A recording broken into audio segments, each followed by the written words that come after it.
Hello everyone, it's C Poppy. Today we're going to be taking a look at some executions that went horribly wrong.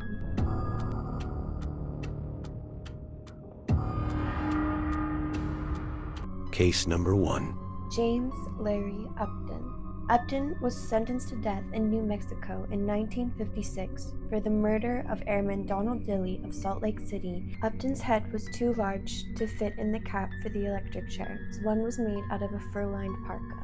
Shortly after the switch was flipped, smoke started billowing from Upton's head. A few moments later, a fire erupted, causing him to burn alive. He was the last person executed by the electric chair in New Mexico. Case number 2.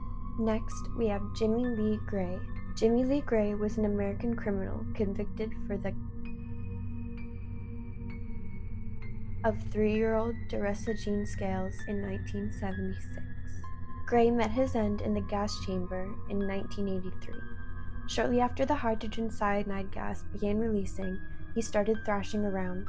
Witnesses were horrified when he began banging his head into a metal pole, likely an attempt to knock himself out. It didn't seem to work, and after 8 minutes of his struggle, the witnesses were dismissed.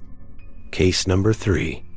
Joseph Wood. Joseph Wood was a 31-year-old convicted murderer who was executed by lethal injection in Arizona in 2014. Wood was the first person in the state to receive a new untested cocktail. It was meant to cause death within 10 minutes using midazolam and hydromorphone. After both were injected, he continued gasping. After another round, he was still gasping. After a third, he began making deep snorting noises. It took 15 doses and over an hour for him to be pronounced dead. Case number 4. Alan Lee Davis. Davis, a convicted murderer and in 1999, was the last man to face the electric chair in Florida. At the start of the first surge, he began profusely bleeding from his face. Though he was pronounced dead after the process, he sustained burns everywhere from the waist down. The state has never offered any explanation as to why this happened. Case number 5. Clayton Lockett. In 2014, Clayton Lockett was sentenced to death via lethal injection. Barbiturates were no longer an option for the state, so midazolam was the new first step in the 3-step process. Additionally, staff struggled to place the IV. They finally had some success with a vein near his groin, but they pierced straight through it. This caused the medications to go into his soft tissue, which causes delayed efficacy. It took 43 minutes for Lockett to die, and along the way he convulsed, tried to speak, and struggled in obvious suffering. Case number 6. Willie Francis. 17-year-old Willie Francis, who many believed was innocent, was strapped to a portable electric chair in Louisiana in 1946. The guard that set it up was under the influence and missed a few crucial steps.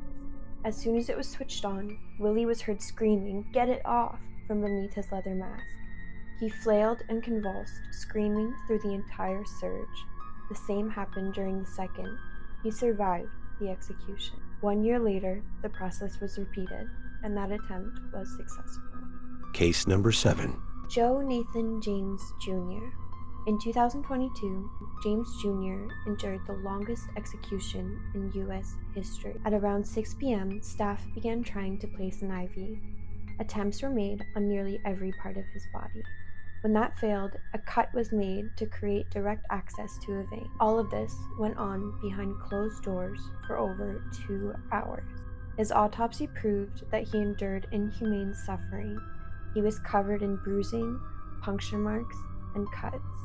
He wasn't pronounced dead until after 9 p.m., making it a 3-hour-long execution. Thank you so much for checking out these botched execution stories with me. Call it a morbid curiosity, but this stuff just kind of fascinates me. And if you have that kind of morbid curiosity, follow along because I'll be posting more of these in the future. Bye!